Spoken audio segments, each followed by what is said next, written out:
സ്നേഹമുള്ളവരെ, എല്ലാവർക്കും വിശുദ്ധ അന്നാമ്മയുടെ ഫെറോന ദേവാലയത്തിലേക്ക് ഹൃദ്യമായ സ്വാഗതം. ഇടവക മധ്യസ്ഥയായ വിശുദ്ധ അന്നാമ്മയുടെ തിരുനാളിനോടനുബന്ധിച്ചുള്ള ഒരുക്കധ്യാനം തുടങ്ങുകയായി. മഞ്ഞുമൽ പ്രോവിൻസിലെ അംഗമായ ഫാദർ ബാബു പോൾ OCD നയിക്കുന്ന ഒരുക്കധ്യാനം 17, 18, 19 തീയതികളിൽ വൈകുന്നേരം 6 മണി മുതൽ 8:30 വരെയും തുടർന്ന് ദിവ്യകാരുണ്യ ആരാധനയും ദിവ്യകാരുണ്യ ആശീർവാദവും ഉണ്ടായിരിക്കുന്നതാണ്. മനുഷ്യ മനസ്സിനെ കണ്ടെത്തുവാനായിട്ട് ഒരു ഇടവക ധ്യാനം വളരെ നല്ലതാണ്. അറിഞ്ഞും അറിയാതെയും നമ്മുടെ ജീവിതത്തിൽ ചേർത്ത് നിർത്തേണ്ടവരെ അകറ്റി നിർത്തിയിട്ടുണ്ടെങ്കിലും, ആരുമായിട്ടെങ്കിലും വിദ്വേഷമോ പകയോ ഉണ്ടെങ്കിൽ ആ മുറിവുകൾ കണ്ടെത്തുവാനും അവയെ വെച്ചുകെട്ടുവാനും സൗഖ്യപ്പെടുത്തുവാനും പരസ്പരം അനുരഞ്ജനപ്പെടുവാനും നമ്മളെ കണ്ടെത്തുവാനും നമ്മുടെ ധ്യാനത്തിലൂടെ മറ്റുള്ളവരെ കണ്ടെത്തുവാനും അതിലൂടെ ദൈവത്തിൻ്റെ പക്കലേക്ക് മടങ്ങി വരുവാനുമുള്ള അസുലഭ നിമിഷമാണ് ധ്യാന നിമിഷങ്ങളൊക്കെ.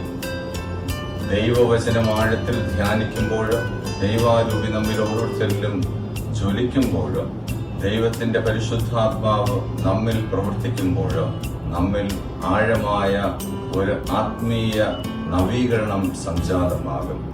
നമ്മുടെ മുറിവുകളൊക്കെ ഉണക്കപ്പെടും.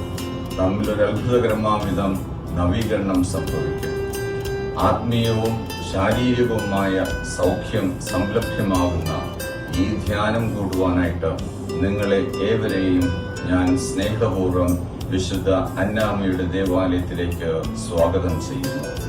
തിരുനാളിനോടനുബന്ധിച്ച് നടക്കുന്ന ഈ ധ്യാനം നമുക്കെല്ലാവർക്കുമുള്ള ഒരു ഉണർത്തുപാട്ടാകട്ടെ.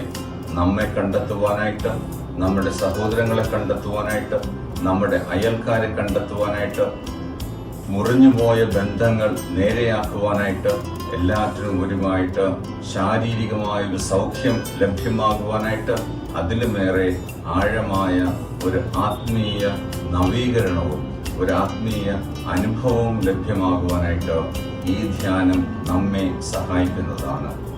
നമുക്ക് നമ്മുടെ ഇടവകയിൽ ഒന്നു ചേർന്ന് ധ്യാനത്തിലൂടെ നമ്മെ കണ്ടെത്തി, നമ്മുടെ സഹോദരങ്ങളെ കണ്ടെത്തി, അതിലൂടെ നമുക്ക് ദൈവത്തെ കണ്ടെത്തുവാനായിട്ട് പരിശ്രമിക്കാം. ഒരു ആത്മീയ ഉണർവിൻ്റെ നിമിഷങ്ങളാക്കി ഈ ധ്യാനം മാറ്റാം. ഒരിക്കൽ കൂടി നിങ്ങളെ എല്ലാവരെയും ജൂലൈ മാസം 17, 18, 19 തീയതികളിലായിട്ട് ഈ അന്നാമ്മയുടെ ദേവാലയത്തിൽ നടക്കുന്ന ധ്യാനത്തിൽ പങ്കുചേരുവാനായിട്ട്, വചനം പ്രഘോഷിക്കുവാനായിട്ട്, വചനം സ്വാംശീകരിക്കുവാനായിട്ട്, വചനം മനസ്സിലാക്കുവാനായിട്ട്, ഗാന ശുശ്രൂഷകളിൽ പങ്കുചേരുവാനായിട്ട്, എല്ലാറ്റിനും ഉപരിയായിട്ട് നടത്തപ്പെടുന്ന ദിവ്യകാരുണ്യ ആരാധനയിലൂടെയും ദിവ്യകാരുണ്യ ആശീർവാദത്തിലൂടെയും അനുഗ്രഹങ്ങൾ പ്രാപിക്കുവാനായിട്ട് എല്ലാവരെയും ഞാൻ സ്നേഹപൂർവ്വം പേട്ട സെയിന്റ് ആൻസ് ഫെറോന ദേവാലയത്തിലേക്ക് സ്നേഹപൂർവ്വം സ്വാഗതം ചെയ്യുന്നു. സ്നേഹത്തോടെ ഫാദർ തിയോഡേഷ്യസ്, ഇടവക വികാരി.